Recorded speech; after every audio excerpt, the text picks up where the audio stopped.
Bam. And suddenly, without warning, I'm doing this Facebook Live Silva Linings, episode 7 about healing the broken heart. I don't 100% know why I'm inspired to talk about this, except for I read this poem by this person named Rupi Kaur, which you can't see because it's backwards, in their book called Milk and Honey. Someone gave this to me as a gift, and God forgive me, I don't remember who it was. And because I write poetry, they figured I'd probably read it. And you'd be surprised, I read it a lot less than I write it. I write it to get stuff off my chest and to kind of put into words some stuff that might be swirling around in my mind. But a lot of times I don't really get into reading it that much. Every once in a while I'll hit something and it really speaks to me. But a lot of times it doesn't. But this person who I don't know how they identify, but I read something and it was a piece, I think it's called Selfish, because the way they write, hello Leslie, the way they write their poetry in all lowercase letters and the punctuation's a little iffy. But they wrote this poem called Selfish, and it was about how a person, I'm not reading it because I don't want them to end up suing me for copyright or something like that. Funds are low for people these days.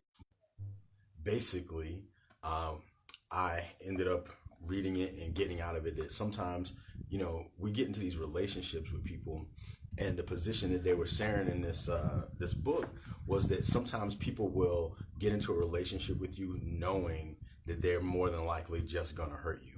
But because they see something in you, they might see your light or something like that, and they want to be a part of that, that they'll get engaged in a relationship with you knowing that they don't have the capacity to actually be in a full-on relationship with you.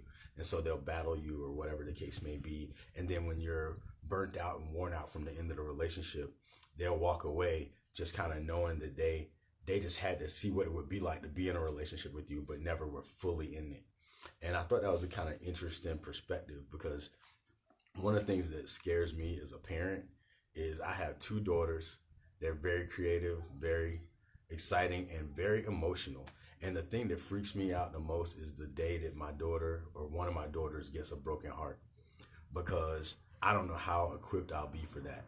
If somebody who was in a relationship with me ends up on this video, they'll know that, and I'm being honest, like some of the stuff that in our society that we kind of buy into, that's sold to us about how to be like, super romantic and all that stuff, I kind of stink at it.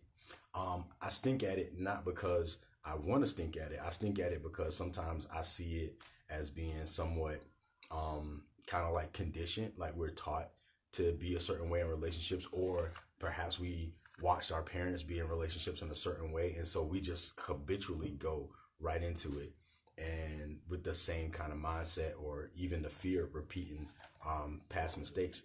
And I kind of don't roll that way.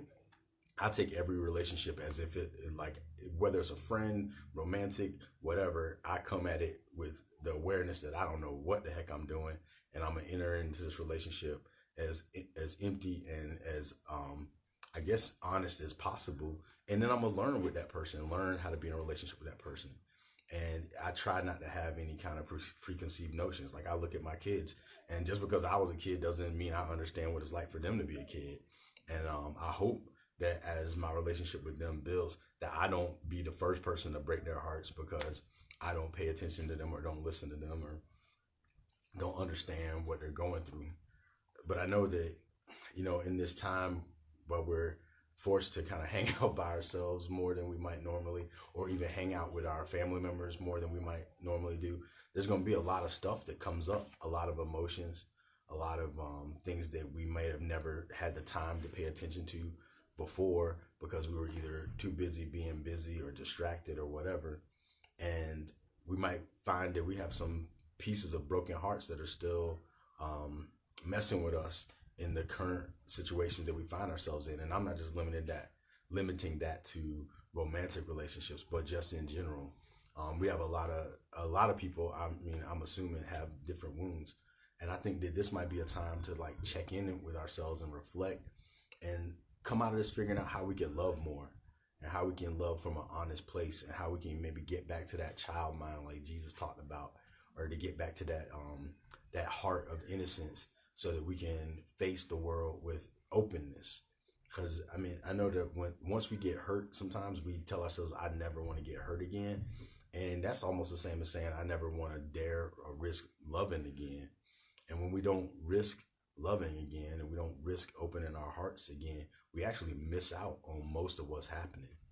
And so, at least for myself, I can be aware. I'm friends with most of my exes, and I try to be cool with the people that don't like me too, because I know that we're all in this mess of a planet trying to do the best we can. But there's still some places that I'm still working on, and I'm gonna use this time to work on it a little bit more deeply. So if you find yourself in this season afraid, or afraid of loss, or not feeling love, or whatever the things that come up in this time, I just invite you to try to consider where it came from.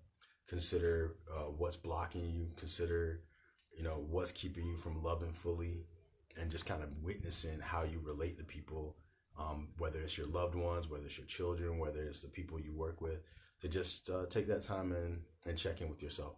So that's the offering for today. And hopefully we will have another opportunity to connect. Peace.